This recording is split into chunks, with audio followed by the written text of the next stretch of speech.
It's a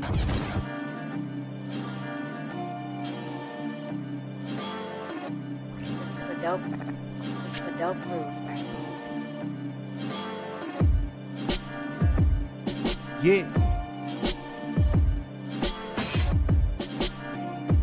It's a big game. Who you know that got it behind the scenes like behind the O-line soon as the QB say hype? It's big game, big game. Analysis from the player's point of view. Injuries, big trades, player news. Yeah, sector competition, and he play with Tony Dungy. Better listen, I'm talking about Big Game Sports Buzz. Said everything you need and more. Yeah. Big Game Sports Buzz. I thought I told you once before. We call him Big Game James. Yeah, Big Game James. Big Game.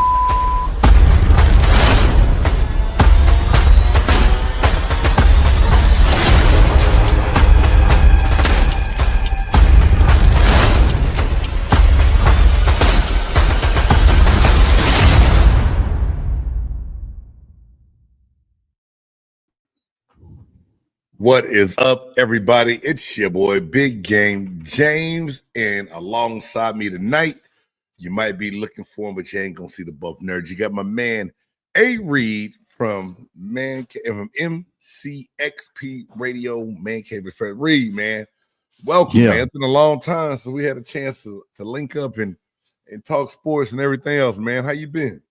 Man, I've been good, grinding, of course, as well, man. Y'all know, doing the show, man. So appreciate everybody that's been tuning in, logging in, checking us out, man, hitting that notification, man. You know, part of the BGSC network, baby, doing what we do best, you know?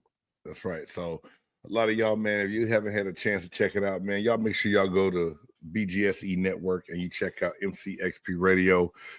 A Reed does a great job bringing you his 3 downs. I mean, his 3 points. I mean, God damn, I said 3 down. Well, I'm stealing my own show, trying to put it in yours, dog. God dang. But cool. Always a good time when the musicologists come on.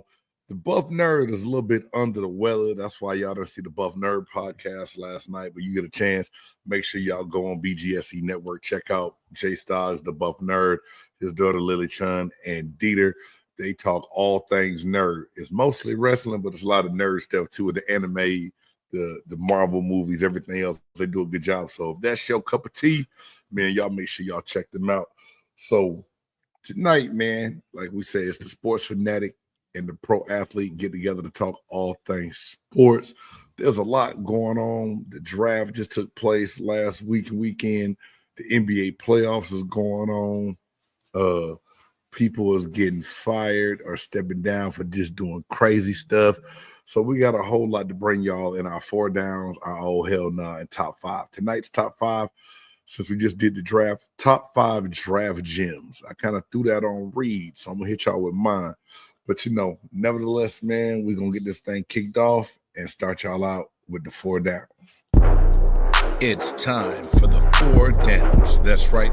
The hottest sports news around. BGSB presents 4 downs. Woo, that's right. 4 downs. Man, A Reed, the draft happened last week. Yeah, and man, first and foremost, are you a all 3-day draft guy or generally like first round kind of guy, or how do you attack the NFL draft? Usually for me, I pay attention to the first round because to me that's probably like the most important. And then from there, I'm not necessarily watching, but I'm keeping up with it on my phone. You know what I'm saying? Now I may come across, if I ain't doing nothing, I may turn it on just to see. You know what I'm saying? Turn it on the TV just to see. But usually the first day with all the, you know, all the big names that are getting drafted, I want to see who goes where. And then, like I said, from the second round on down, man, I'm usually doing updates on my phone, just checking and making sure. Gotcha. Now, do you? Because I just got off. Shout out to my boy Big Low, Rashad and Dave from PNP Panther Nation podcast, and my boy Big Q from the Sports Coma. We just had our NFC South roundtable, and we kind of broke down our draft, and then the division draft, the teams within the division as well, and talk about how we thought each other's team do. Do you pay attention to what the Steelers, Ravens, and Browns do in the draft? Or are you worried strictly about your Bengals? Somewhat. I do kind of pay attention somewhat. But the thing about it is I've kind of, and I won't lie, I've kind of not paid attention, especially to the Ravens and Steelers. And this is why. I know that they're going to have good drafts. Okay. I know that they're going to have good drafts. Those teams over there, the Ravens and especially the Steelers, they know who to pick. They know how to fill in their gaps. Anything is missing, they know how to get better. I think the only thing that really had me on the edge of my seat this go round was if the Steelers was going to end up getting Shedeur Sanders. Oh, that's what gotcha. That's what I was, and I kept saying, like, Steelers will do something like this. They will definitely do something like that. Like, you know what I'm saying? Right. So I was kind of on the edge of my seat to see if the Steelers was going to, you know, pull that card right there, but they didn't, which was quite surprising. You know, he ended up going to the Browns, which they're gonna have a QB debacle on their hands, whatever they about to do. So, but I know we're gonna talk on that. But and I'm glad you said that, because our first down is none other than Shedeur Sanders. Yeah. And there's a lot of different things going on right now. It's even conspiracy theories of why he lasted the way he did, that the NFL cashed in on something. So I had a couple different questions that I'm going to pose to you. So for any of those that live under the rock, didn't watch the NFL draft, Shedeur Sanders, the highly touted, even if it's highly touted quarterback out of Colorado, Deion Sanders' son, was rated the second best quarterback in this year's NFL draft. After all said and done, Shedeur Sanders wasn't selected until the 5th round, and I believe he was the 4th quarterback taken off the board, or 5th, if not that. So much so, do you think NFL owners really were in collusion to make a point not to draft Shedeur Sanders? It's hard not to think that, big game. Okay, it's hard not to think that if he's the number 2 quarterback that's supposed to be in the draft, if he's that good, now you're the number 2 quarterback. Listen to what you just said, the number 2. That means that you're pretty highly touted. You know, your skills and whatnot speaks for itself. So for you to get picked up to the 5th round, I can understand maybe they wanted to fill up some more important holes in the 1st round. I understand that. But by the 2nd round, you would think, okay, he's getting taken off the board somewhere. Yeah. So, I mean, personally, it's hard for me not to say that there wasn't something going on, like there wasn't something that was passed behind the scenes, to kind of maybe, and as I've heard people say, want to prove Shedeur and Deion a lesson or something like that, to that extent. But yeah, man, that's very strange to me. And then I've even heard the issue of him falling down all the way to the 5th help their ratings, because everybody paid attention to the later rounds. That's the part that got me. That's the part that got me. First and foremost, man, I said this last week. Now, last week, I know you stopped by and you watched some of the show I made J-Stogs on, and it was going good. It was going smooth. And I actually ended up issuing an apology, because I came out and said, first and foremost, that, you know, when it comes to a college player having an opportunity to play in the NFL, that's all you can ask for, is an opportunity. No team really owes you anything. That wherever you're selected, you should be happy and excited to be selected there, and you go on about your business. True. Then when Pittsburgh passed on Shedeur, and then the Giants moved back in the 1st round and got Jackson Dart, I lost my mind. I flipped out. I started cussing. I really let my feelings be known, because one, do I think Shedeur Sanders is the best quarterback ever that played college football that's going to go into the NFL? No. But there's been so many other guys to come before him that people gamble and roll the dice on, they give a chance to, that didn't have any of his measurables, right? So that happens. And then all these stories come out. I do believe that Deion and Shedeur kind of dug themselves a little bit of a hole because of the arrogance. And a lot of people said, but big game, the Mannings pretty much did the same thing. Yes and no. Archie told people that Eli wouldn't go to San Diego, but the way he delivered it compared to the way Deion delivered it and how it was perceived are two totally different things. And should it be different? No, it shouldn't. No, it shouldn't. You're right. We all know when a big boisterous brother, like Deion's not a normal dude, first and foremost. Like, he has a swagger and a bravado about him to where if you don't know the work that he puts in, he will come off as very, very arrogant to other people.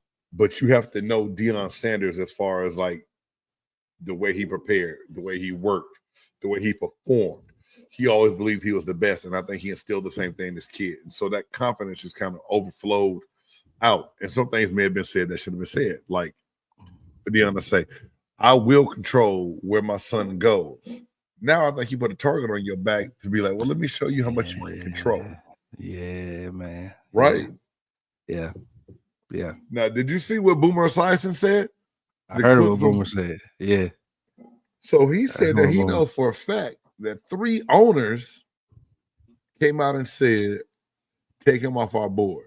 So now, if you're a general manager and you think that Shedeur is the right quarterback for you, but your higher-ups tell you, take him off the board, what you gonna do? And how it looked to the public that's watching the draft. You take him off the board. You want to keep your job. I mean, if you want to keep your job, you take him off the board, even though it sounds dumb.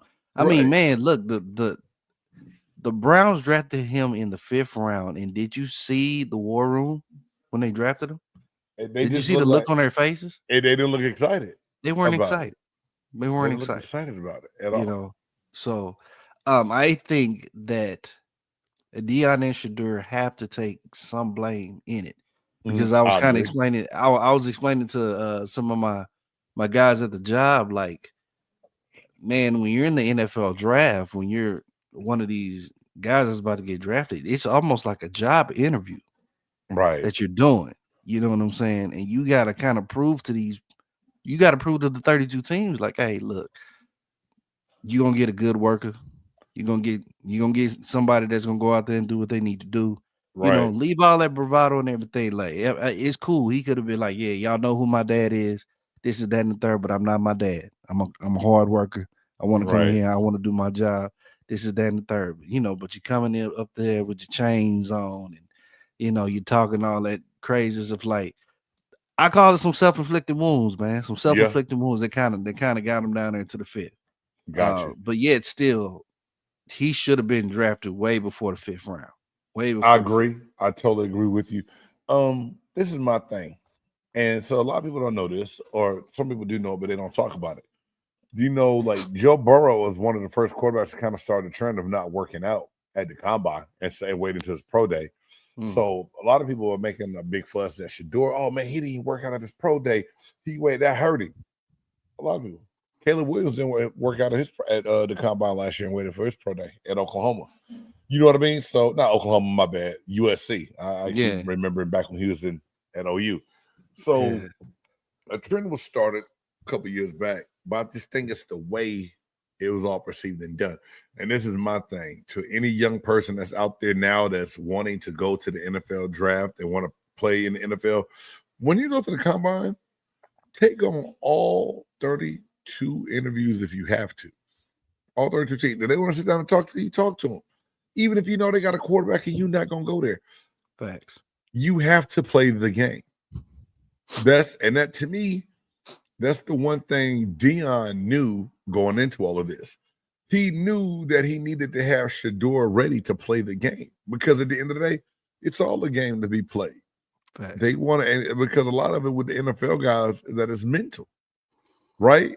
Mm-hmm. So if I just want to see how you going to answer a question. Is it a dumb question? Could be. Answer it. Do what you need to do.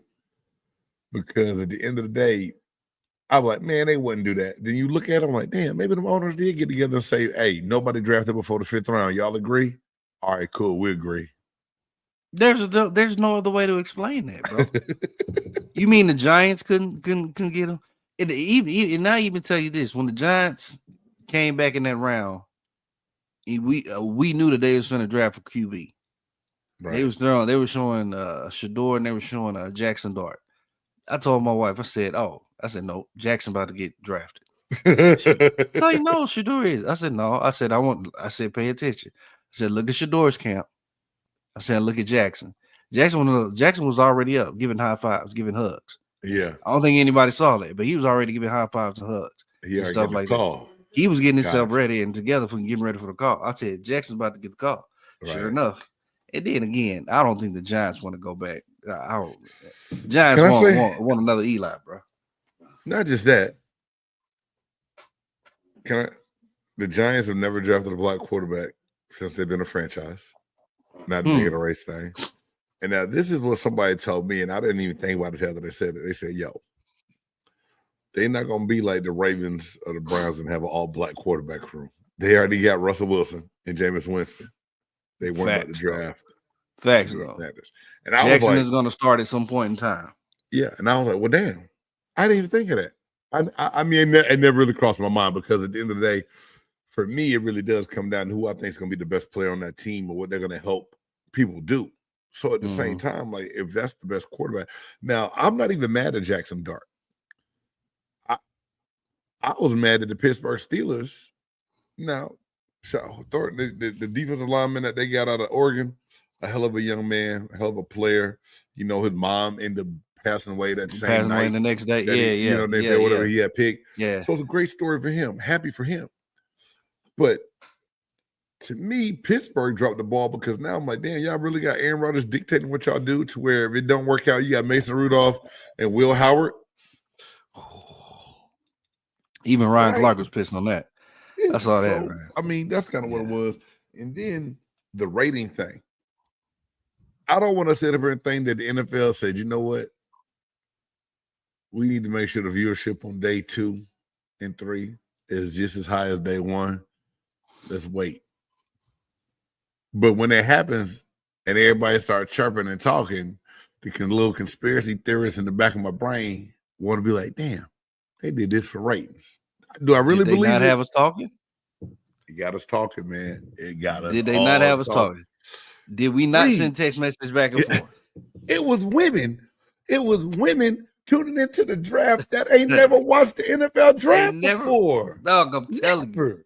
My wife was sitting there trying to figure it out. She's like, where should they gonna go? I don't even know. I'm thinking that the Saints pick is coming up. I'm like, oh shit, Saints about to scoop them up. Nope. Right. Raiders don't scoop them up. Giants don't scoop them up.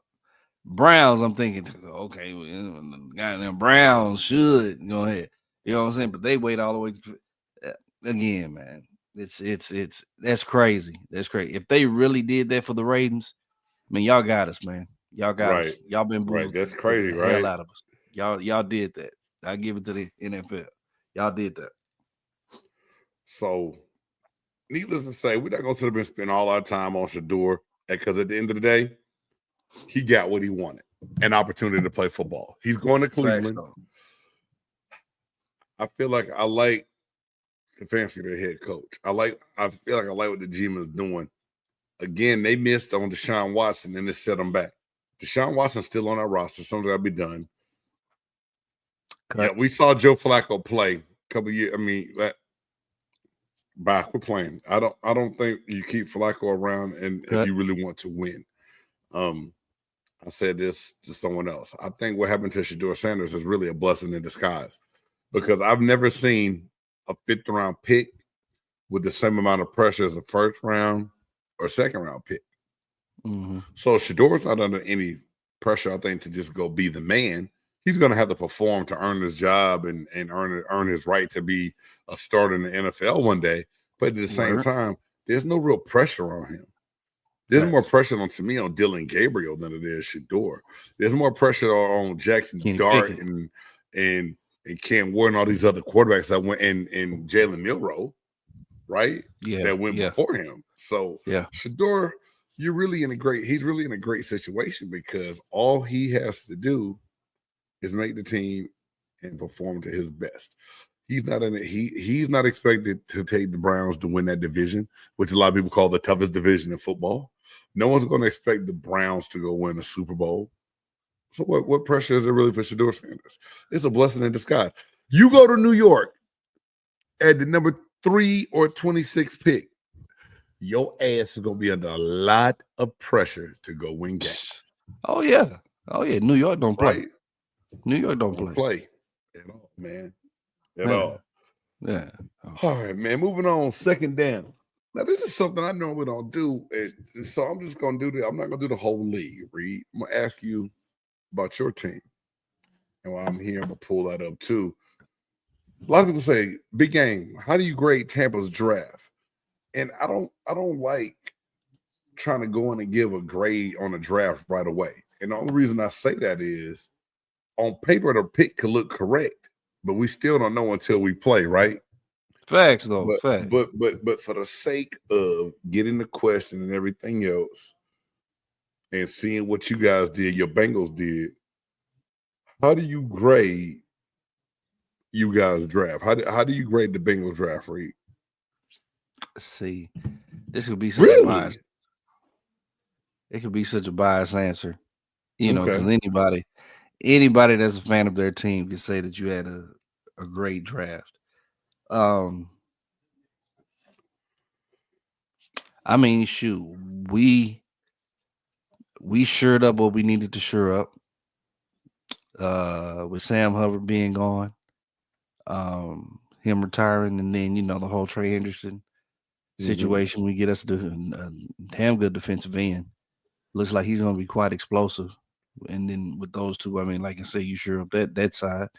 Got us a few linebackers, old lineman from Georgia, and then even that running back from Texas Tech. Taj Brooks is good. I saw him play against Colorado this year, man. He's nice. Yeah. He's nice. He's not a bad back at all. I say we did what we did. My only thing right now for Cincinnati is, what are y'all gonna do with Trey? We did what we did. We did what we needed to do concerning concerning Jamar. Now let's go ahead and get Trey in that mix. Give Trey what he's worth. Give him the money that he's worth. Let him retire in the stripes. You know what I'm saying? And sure him up. But that's my only thing. But I think Bengals, if I have to give him a grade as a fan, I'm gonna give him an A, because you sure up. You like I said, you sure up the positions that you need to sure up, man.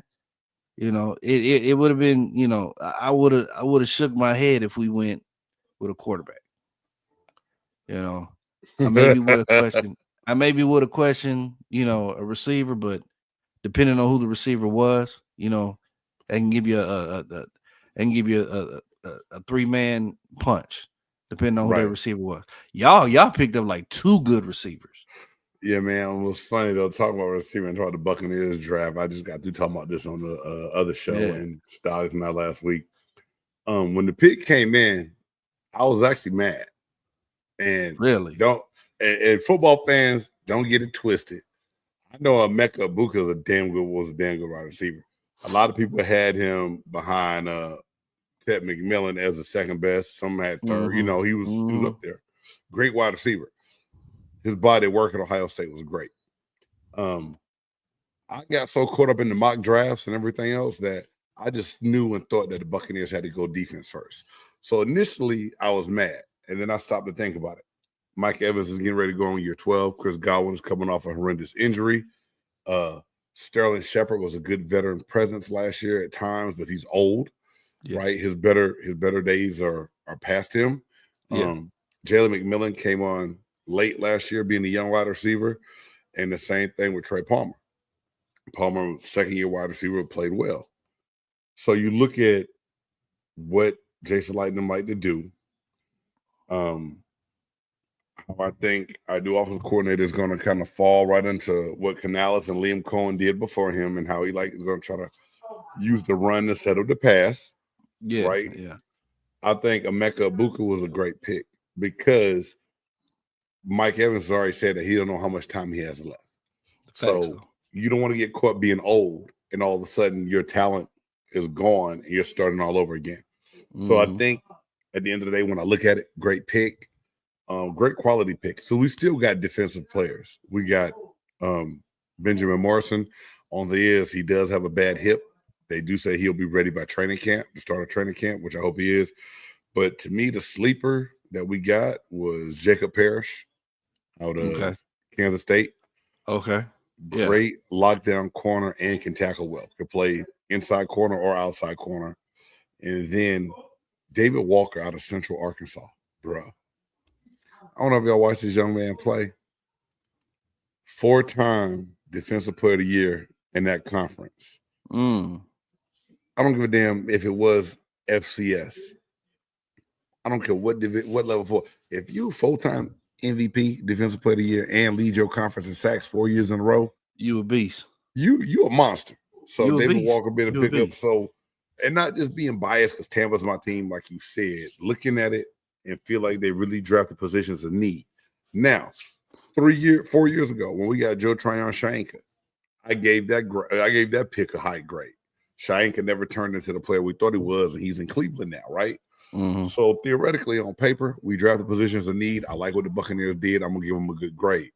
But then again, realistically, Reed, shit. I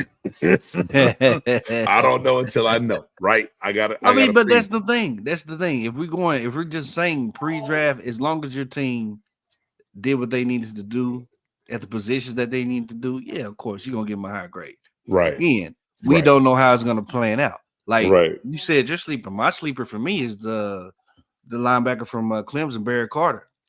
That's my sleeper. That's a good pick. And you know what I'm saying? And a great round to get him in too. Yeah. Because it's a pick of value. A need on your defense in the linebacker position don't cost you a whole lot because it's a 4th round pick. Great pick. So anyway, man, if y'all catching this later, let me know what y'all think y'all's teams did down below in the chat. If your team gets a passing grade, put the letter grade down there. If your team just picked people and they don't know what the hell they did, give them a failing grade. You know what I'm saying? Let us know what you think. Because I like to keep it all the way 100. That's why I say I crashed out a couple times last week. It was funny. I went back and saw the show and watched it. I was like, James, you was tripping. And like I said, at the end of the day, trust the process. I believe in the process. Keeping it staying in the NFL, 3rd down. Atlanta Falcons defensive coordinator, Jeff Ulbricht's son, prank call Shedeur Sanders and said that he was Mickey Loomis from the New Orleans Saints, and they're about to pick him. The Atlanta Falcons got fined, I think, $200,000? They got fined $250. $250, and then Ulbricht, the defensive coordinator, was fined what, $100,000? $100,000. My question to you, Reed, is: did the punishment fit the crime? Because I saw Ulbricht's apology today. Dude crying and highly upset about everything that happened. I believe it's I understand. But did the punishment from the NFL fit the crime? His son is not a kid, not a baby. I mean, young, with 21 years old, student at Ole Miss, got his dad's in from iPad, found the phone, saw the phone number in there, made the phone call. Then I mean, just to me, he need his ass kicked. That's messed up. Don't play with nobody. No, square like that. Draft day, dog. Like, there's a lot of things you can do. You can get me a lot of different ways. Don't call me and tell me you a GM about to draft me. You know, this is like my dream, dog. Don't do that to me. Square is, man. I can see why the NFL would fine the team for it. It's an unfortunate prank. I'm sorry, I'm gonna laugh. I mean, it really is. It's an unfortunate prank that shouldn't have even been thought of or whatnot. And the fact that the son took it upon himself to open up the laptop, or look at the iPad, look up the number, and figure that he would do that, knowing that everybody in their mom was sitting there watching that. That's it. To me, if that's my son, you paying some of this fine. Yeah. But Reed, I'm not trying to. I just thought about this, man. I just thought about this. For him to go in and look through his dad's iPad to find Shedeur's number, to know where to go, Did they have a conversation or something about this before? How did you know exactly where to go? Yet, I'm sure, and to me, Jeff Albert, you're the defensive coordinator. Why would you have an offensive player's phone number right there visible or available on your iPad to be found? You wouldn't be the one calling Shedeur Sanders. That's going to be the general manager, head coach, and then that position, offensive coordinator, and that position coach would probably be the one to speak to him. That's kind of how it went down. Like when I got drafted by Tampa, first it was Rich McKay, the GM, Tony Dungy, Rod Marinelli, the D-line coach, and then Monty Kiffin, the defensive coordinator. Yeah. I didn't talk to offensive coaches. So I'm pretty sure the motherfuckers didn't have my number. Or maybe they did, but the more I think about it, how the hell did Shedeur's number just happen to be where they could find it? They probably have a list of numbers, and it's passed around to everybody that's in the everybody that's in the organization. So I got you. Okay. But it's just the fact that he was able to. Number one, how does he just get, like, was the iPad just sitting there somewhere? Does he know your code? He got to know a passcode because they time out after a while. It's not like it just stayed on, right? Yeah, that's what I'm saying. Like, was this something that he really devised? Like, man, I'm finna steal his iPad. I'm finna get this number. Like, I don't know, man. I agree with you. The boy needs his ass kicked. Square biz, man. I mean, because you got to look at it. You got to look at it as a father. You like, bro, I'm having to come out of $100,000, right? Because of the stupid bullshit that you did. Right, that you did. That you thought you did this, but I'm the one that's got to. I'm the one that has to face the media, and I got to face the organization and tell them, my son did this prank, yada yada yada yada. I apologize for him. I got to make apologies for your dumb self. Now, yeah, he went on, social media and did whatever he did. But no, fuck that. No, he would come to a press conference. And I put his ass in front of that mic.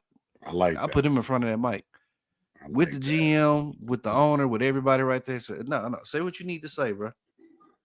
Because I got to come out with this money, man. So no, you come out and say what you need to say. So at the end of the day, the punishment fit the crime. We can move on. I don't know if it fits. That's my thing. I don't know if it fits, man. Because you're punishing the father who had nothing to do with it. You see what I'm saying? Mm-hmm. But it's like somebody had to get the brunt of it. I can understand the organization getting that fine. I would say this. If they just said we're gonna find Atlanta Falcons just $100,000, I think that would be cool. Okay. Not the defensive coordinator. If they just say we're gonna find Atlanta $100,000 for that, and just leave it at that. Just leave it like that, and then that'd be, and then behind the scenes, I'll be like, look, I'm finna get on his ass. Bro, you just cost the team. I want you to know you cost the team, nigga. The GM, the owner, blah, blah, blah. Cost me my job, fool. You could have cost me my job, bro. But yeah, because some people call for that fool to be fired. And I didn't think it was that serious. I mean, he was wrong, but I didn't think that it called for him to be fired. No, it wasn't that crucial. Wasn't that crucial. So, all right. So we got some comments about their team and they think. I'll say, Q, what's up, Dan? He said A- for his Dallas Cowboys. And I will say this: years past, I questioned some of the things that Dallas did, but to come out and draft how they did this year, they got all positions of need. Now these guys can turn into players. It's a good thing. The guard they got out of Alabama, damn good. The defense Donovan Ezeraka out of Boston College. I thought that's what the Buccaneers were going to get at 19. It was a monster at BC, can get out to the quarterback. They need somebody opposite of Michael Parsons that can play like that. And then Siobhan Revel Jr. out of East Carolina, who tore his ACL early in the year, had a first-round grade. If the kid doesn't get hurt, he goes in the first round. And so for Dallas to get him in the third, that is definitely a great pick of value. Q, I agree with you for and I not very often I agree with Dallas Cowboys fans on what their team does. I believe the Cowboys did an A- grade. I think they did a good job. Y'all still should have got a wide receiver though. Y'all should have got a wide receiver Somewhere in one of those rounds because they got 2 running one of backs those rounds. and no Y'all wide could have got. receiver. Y'all should have got a wide receiver. And I don't And there know was still why. some out there. I feel you on that, Reed. I feel you on that. I don't know why. Now I know I'm hearing talks about what's his name? They trying to bring your boy back. What's his name? You know what I'm talking about. I can't. He played in What's Buffalo that? last year. Amari Cooper? Yeah. Dallas love recycling shit, man. But I said, if that's the case, just go ahead and get him. Go ahead and get him. Bring him in. Who cares? Just go ahead and do it. I mean, you gotta give him somebody else, but it's just like, dude. Yeah, I feel you on that, man. Come on. You. My man Aaron just came on here. He said, I couldn't even imagine if my son cost me $100K. He's grown. We would absolutely be fighting. Yeah, that thing. You got a son in his 20s and he costs you $100K.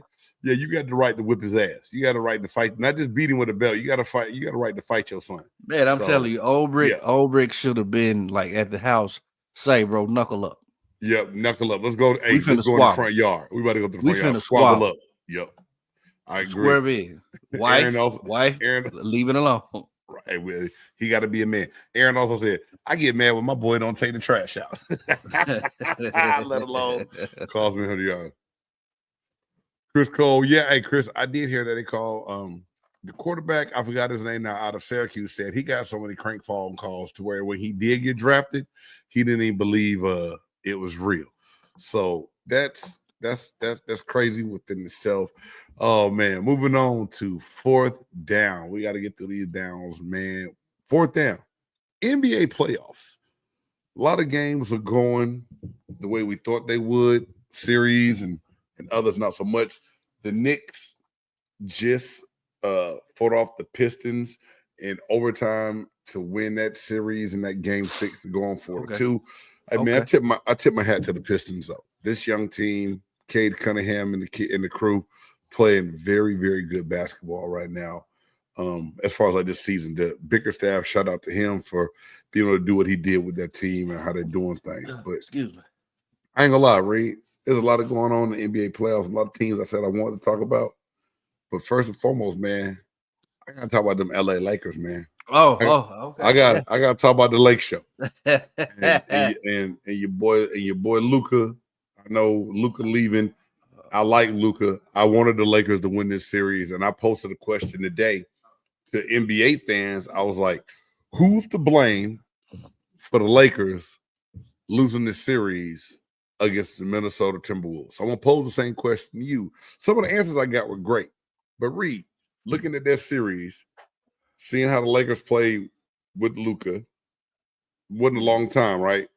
No. They still need some more time, I think, to get to gel and need some more pieces. No. Who do you blame for the way this series went? I can't just blame one person, man. Collective effort. LeBron isn't who he is, y'all. LeBron just ain't. Nigga's 39, bro. I don't know why y'all keep thinking that he's doing 20-year-old stuff. He's 39. Mm-hmm. Supposedly he's coming back for another year because he got like a $52 million option. I hope the Lakers see now, and I'm not even putting down Luka, but the Lakers see what Dallas has seen within the last 7 years when it comes to Luka. Really? Yeah. Now you gotta understand. Understand. We cool with it. We was cool with it, even though it did frustrate us. The no defense, the looking sluggish at times. You can tell the weight fluctuates. You can tell that his weight fluctuates. You know what I'm saying? But Reed, I think Nico Harris did a good job of putting the right pieces around Luka to help him on defense. You knew, like you just said, you knew Luka was gonna be a liability on defense, but you still had the bigs to be able to help take away that lane. Yeah. The highlights and things, because I'm not gonna lie, I went to bed on the game last night. I had to get up and go to the gym this morning, so I went to bed on the game. But to see the highlights and to see how Minnesota shot the ball horribly and was still able. When the last time you ever thought you said Rudy Gobert was like the player of the game? Never. On offense. Never. And to me, I kind of want to blame JJ Redick because he made no adjustments. I know you don't have a lot, but you go to a guy named like Maxi Kleber. They said Maxi Kleber hadn't played in 35 games. And that's your choice. That you leave Jackson Hayes on the bench, you put no big body in to try to contend to take up space. Man. Randall was in foul trouble. Man. You had a chance. I don't get it. So to me, now also, it's not fair for everybody to automatically go, hey, man, the Lakers are supposed to win it all.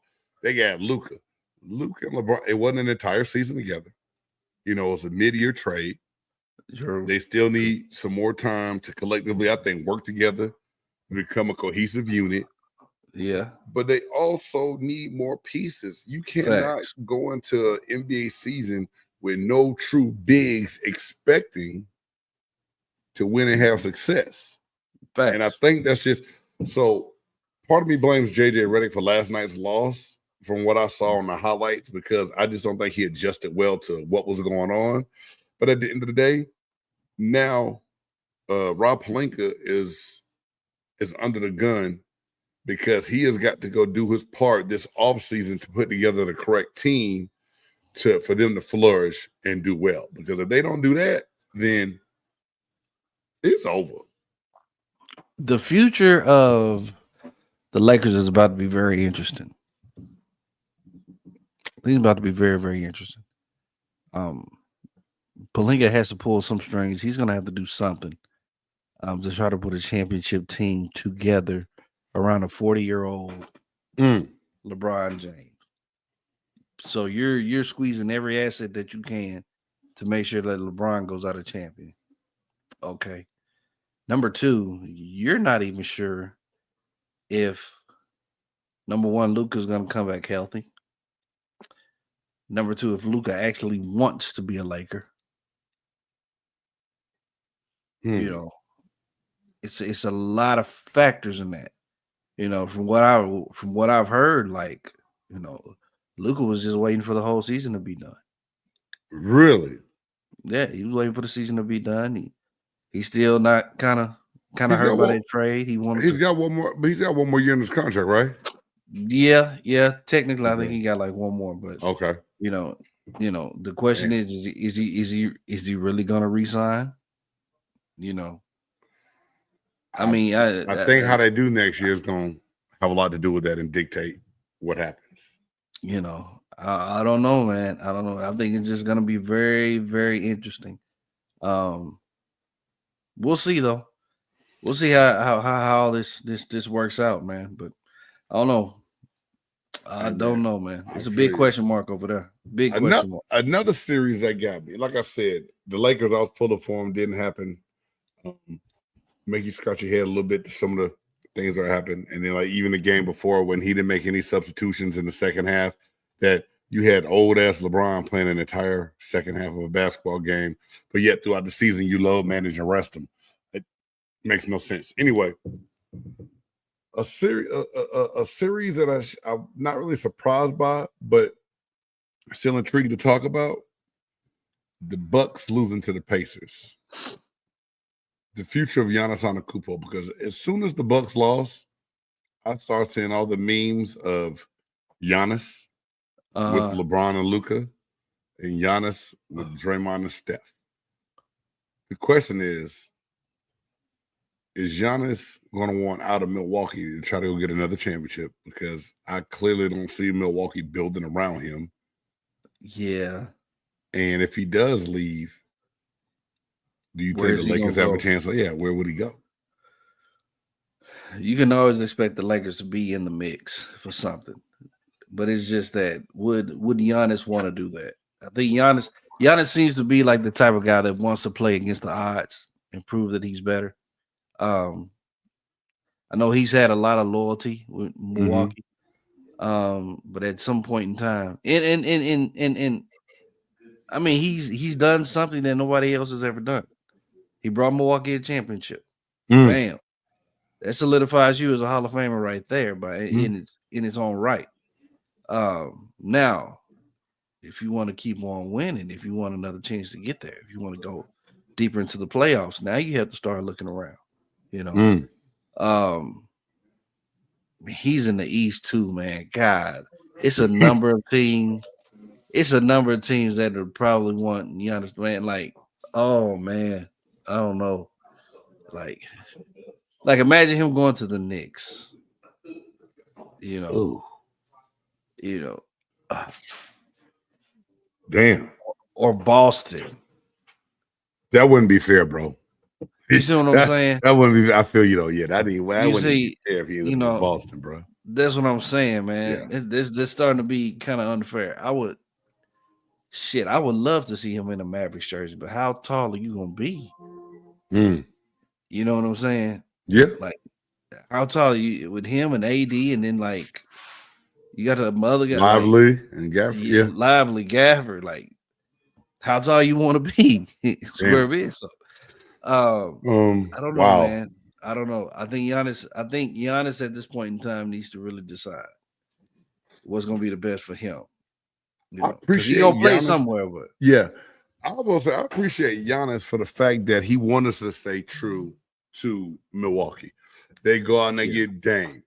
Now, to me, the mistake they made, and a lot of people might hate me for saying this, they made the mistake by hiring Doc Rivers. And I heard a big part of that was because of Giannis. I heard they fired Adrian Griffin because Giannis said they needed to change the coaching position. Adrian Griffin had a winning record when they got rid of him. Facts, though. I don't even know. You bring Doc Rivers in, and Doc Rivers hadn't won nothing since he had the big three in Boston. Facts. He couldn't win with the Doc Rivers has shown, and I tell people this all the time. I love Doc. Doc played for my team. He was one of my favorite players all time with the Atlanta Hawks, right? But looking at his coaching career and how he's done things, Doc won't go to the Hall of Fame as no coach. At least I don't think he should. No. You know what I'm saying? No. So at the end of the day, what does Giannis have left to want to give Milwaukee? Because he already gave them a championship. You said that solidifies his Hall of Fame status right there for doing that for that franchise. They'll build a statue for him for that. Yeah. What else does he need to do in Milwaukee? Because nothing. If I'm Dame Lillard, whenever I hear blood clots, dog, I get scared as I don't know what. I just think that's what I'm scared. Because if it becomes recurring, that you know they can move to your heart attack. Yeah. I mean, blood clots are dangerous. So hopefully, yeah, it's something they fix and never comes back. But Dame wasn't Dame, and then to have the non-contact injury, to see him go down and grab at that Achilles, dog, you hate seeing it. He ain't gonna be right when the season starts next year. What Giannis got? I mean, if I'm Giannis, I'm looking to get them walking papers and go. I ain't got much time left. I got to go somewhere else if I want a championship to help build my legacy. Yeah, I got to leave Milwaukee to get that. Yeah. What your man say? Yeah, let me see. Bucks made a bunch of bad moves too. They should have kept Drew and not signed Portis. Boy, Aaron, that's God on the truth. Drew Holiday I give you that. Man, he's a great role player. I mean, and I say role player. He's a star in his own right to me, but he plays a star role perfectly because he didn't try to do too much. He don't ask for no shine, no notoriety. He goes out, plays hard, and makes things happen. And he was a big difference maker in Boston.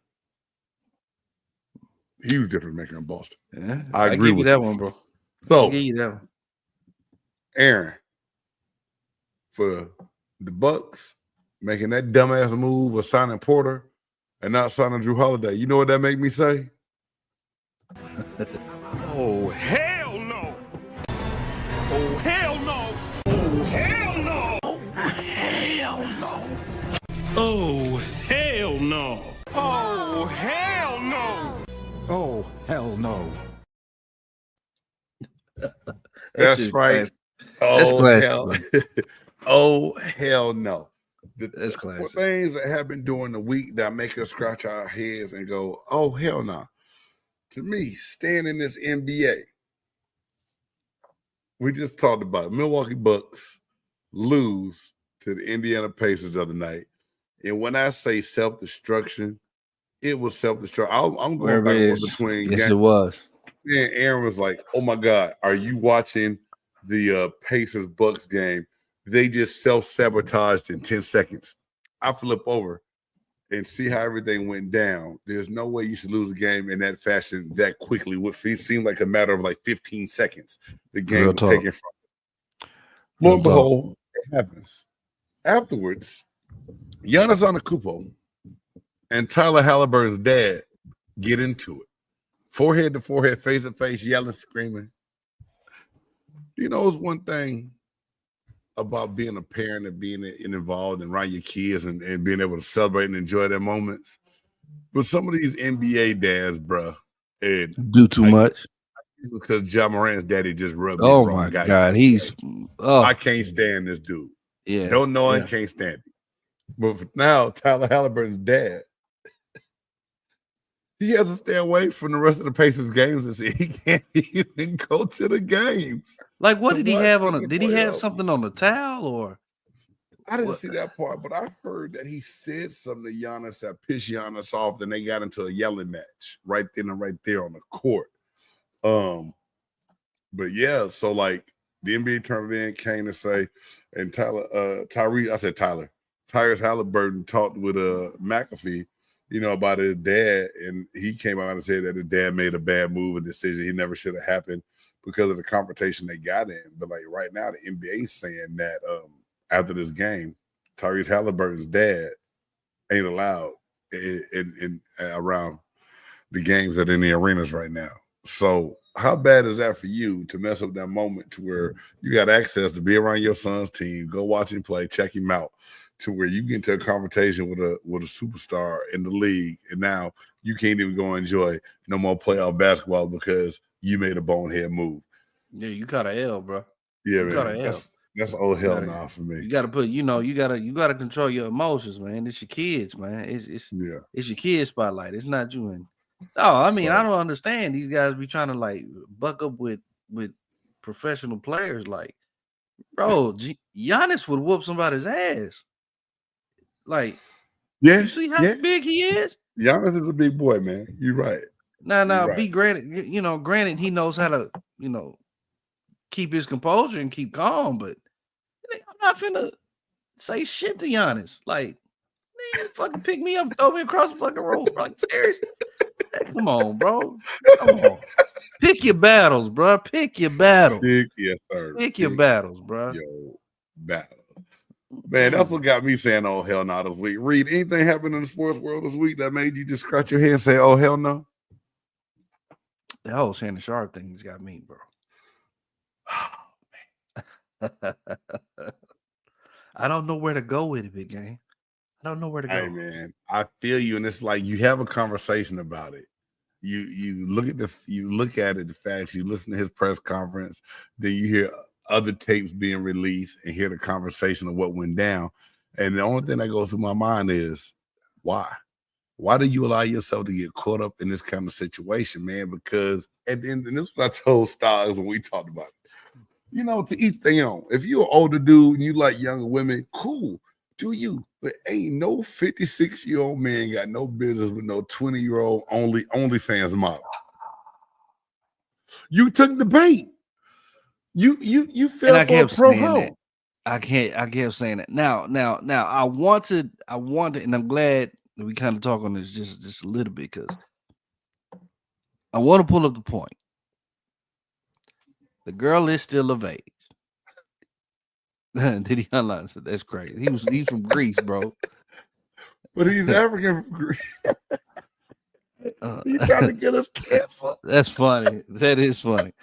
But look, with the whole Shannon Sharp thing, the girl is still of age, even though she was 19, 20. She's considered legal. Okay. Right. I hear people saying that, oh, Shannon's a predator. This is that and third. Okay. Are y'all calling Tracy Ellis Ross a predator? Hey, somebody said they didn't get said that she she rocked with the younger. guys. It's like I mean, I'm just saying, man. We can't hold one accountable like they're. It's got to be the same standard. It's got to be the same standard. I feel you. It's got to be. That's all I'm saying. It got to be the same standard on both sides. I did notice that Stephen A. is he's very coy on the things that he's saying, and I heard he's officially been let go from ESPN now. That Shannon Sharpe was. I didn't know if he's been officially. I know he stepped away. That's what's been surfacing, and I don't know how true it is, but that's what came out on Monday. And I was like, damn. And he was up for a bag because I heard he was ready to put After Dark in Club Shay Shay. But then again, he was about to make $100 million. So you think this is very ironic that this happens when you about to get $100 million? It's a lot of question marks in this. Okay, Reed, questionable, but at the same time, why put yourself in that situation, dog? Oh, hell no. Oh, there it is. That's a segment. Oh, hell no. Don't put yourself in a situation to lose it. You got to be more careful, brother. Did you see that? I did a short, and I meant to send it to you on Stars, but I cut the clip up, man. It's like, I don't want to be choked. Yes, you do, Gabby. Like, goddamn. You can't say that. You can't say that. No, man. And the way she said it, she set you up. She's like, I don't want to be choked. He goes, yeah. How you gonna be on there and say that? I'm gonna choke. He said, yes, you do. And I'll choke you in public. What? Oh, hell no, bro. Yeah, Shannon. So but I'm looking at a guy in Shannon Sharpe who I think after that Cat Williams interview, like you looking at a guy that felt like, okay, now my shit don't stink. Yeah, I think the Cat interview changed him a little bit because it catapulted him to all kind of different levels. And yeah, man. Hell no, Shannon. Oh, hell no, Shannon Sharpe. Hey, man. We get to that time, man. Our hour is almost up, and we have got to hit y'all with our next segment with J-Stogs like to say his favorite segment. I like them all. Anyway, it's time for the top 5. It's time for the top 5. Who's in, who's out, what's in, what's out. Big Game Sports Break. Top 5. That's right, the top 5. Who's in, who's out, what's in, what's out. And tonight's top 5 is one that we were going to do last week, and because of the NFL draft. And this is something I like to look at and talk about because we always talk about draft gems, and we talk about Shedeur Sanders falling. So now looking at it, and I hit Styles with it last week, who are the best draft gems ever to come into the NFL? And so I thought about the list. I wrote it down, and I know a lot of people think about one particular dude, but to come up with this list, we just talked about one of them 5 seconds ago. Shannon Sharpe. He's a draft gem. He was a seventh round draft pick out of Savannah State back in 1990. Yeah. A lot of people didn't know about Shannon Sharpe. Went to a small Savannah State, was Division II back then. Balled out. I saw this guy play in person. My godfather was the athletic director at Savannah State when Shannon Sharpe was playing. So when I was a kid, I met Shannon Sharpe a bunch of times as a kid. I knew him as a regular person. So don't say big game. Why you let him do that? I didn't know nothing. He way older than me. I didn't know that he was that kind of freak. Anyway, nobody. But anyway, Shannon Sharpe, number 5 for me. I mean, number 4. All they talk about this dude is Mr. Irrelevant. Brock Purdy, San Francisco 49ers. The very last pick in the 7th round of the 2022 NFL draft, and he plays like the top 10 quarterback right now for the San Francisco 49ers. So I think Brock Purdy has to go down as a draft gem, as one of the best to be drafted that no one really knew about, right? Okay. Number 3, I changed this one up a little bit. Jason Kelsey, offensive lineman. Okay. 6th round draft pick out of Cincinnati when he turned out to be one of the best centers to ever play in the NFL, and he will don a gold jacket one day. Yeah, So as he Jason should. Kelsey, As man, he should. drafted in the 6th round back in 2011. 2011. Number 2, running back out of the University of Georgia, 1995, Terrell Davis, Mile High Salute, Denver Broncos. TD, Man, okay. TD and short-lived career Okay. because of knee injuries. I mean, he only played 6 years in the NFL, but to do what he did, and a lot of people say he was a system running back because of how Denver ran the ball. Terrell Davis was a hell of a football player, and for him to fall where he did in the draft and to have the career he did have before he sustained injuries, I got Terrell Davis as my number 2. And number 1, I think that is the most obvious answer out of everyone. 6th round draft pick in the 2000 NFL draft by the New England Patriots out of Michigan, Tom Brady. Yeah, man. I mean, if you look at Tom Brady's combine film, you look at his workout, you look at the quarterbacks that went ahead of him, and to turn out to be the quarterback that he was, to play the years that he played, and to be called the greatest of all time by almost everybody in the sports world, I think you got to give it up to Tom Brady. Okay. Yeah, Grandizer, man, welcome. Grandizer was just That's my checking boy me out right on the there. other That's show. my boy. Grandizer, just for you, I just want to let you know I started a whole nother channel just for my Buccaneers content called Games Peter Perspective. So, man, go ahead and find that on YouTube, man, and that's got all my stuff. My man Aaron said that Tony Romo, I think was Tony Romo a 5th round pick or a free agent? That I don't know.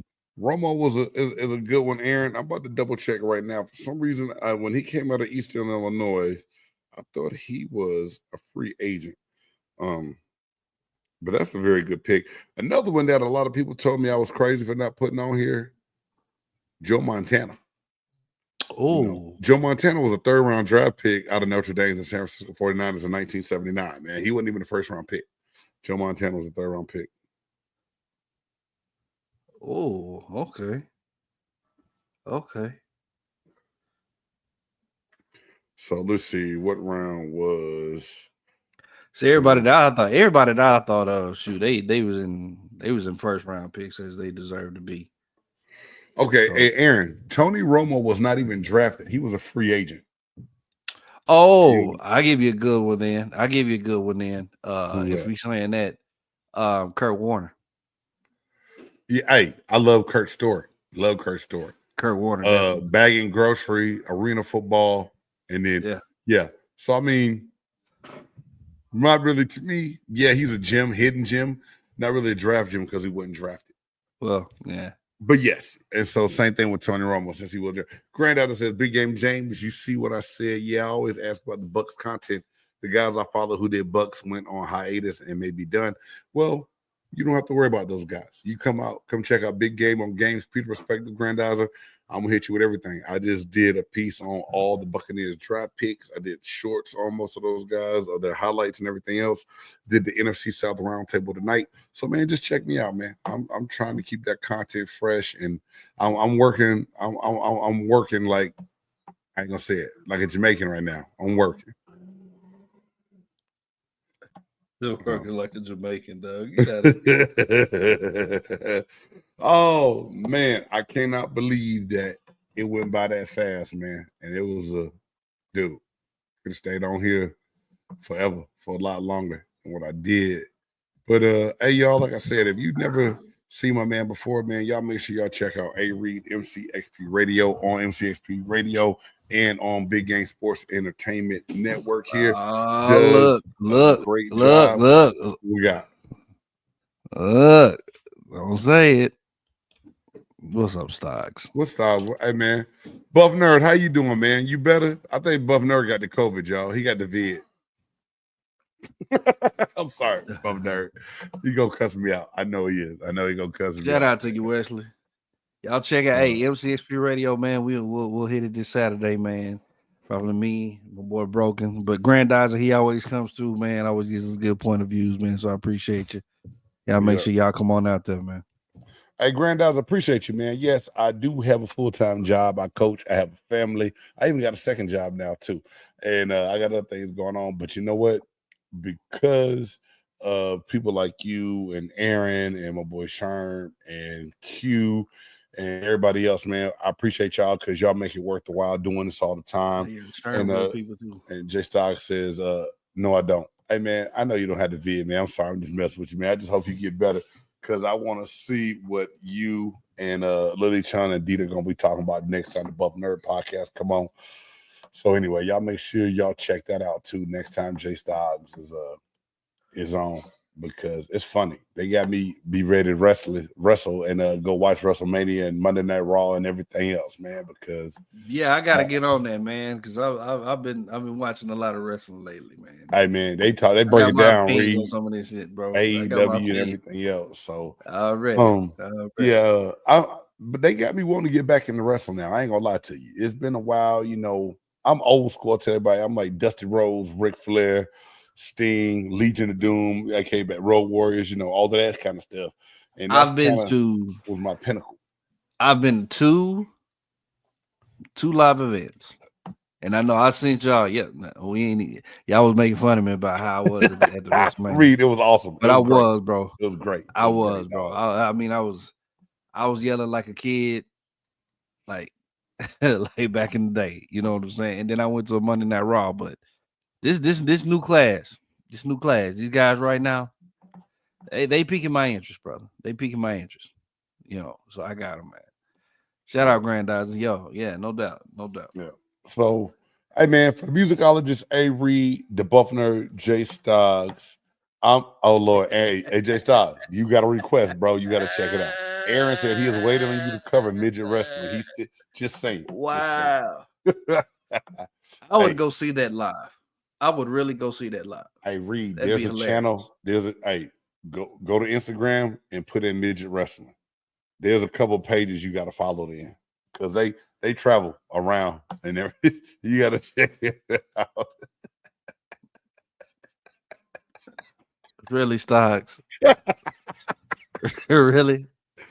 Hey, bro, it was Stone Cold. When that Stone Cold music came on, hey man, we got to find that clip and try to find a way to post a short of it for the fans, dog, to see how you reacted when Stone Cold came out. What was that? That was WrestleMania you went to? I was sending y'all the video.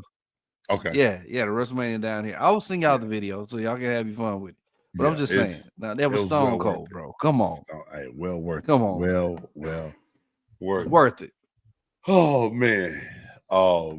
Again, man, thank y'all for everything. Too, appreciate y'all coming on, checking us out. Like I said, for the musicologist, A. Reed, the Buff Nerd, J-Stogs, I'm your boy, Big Game James, a Big Game Sports Buzz. Remember, I got to come up with a saying. I want a way to send this thing out. I ain't got nothing to say. Be your best, do your best, expect the best. Until next time, man. Peace.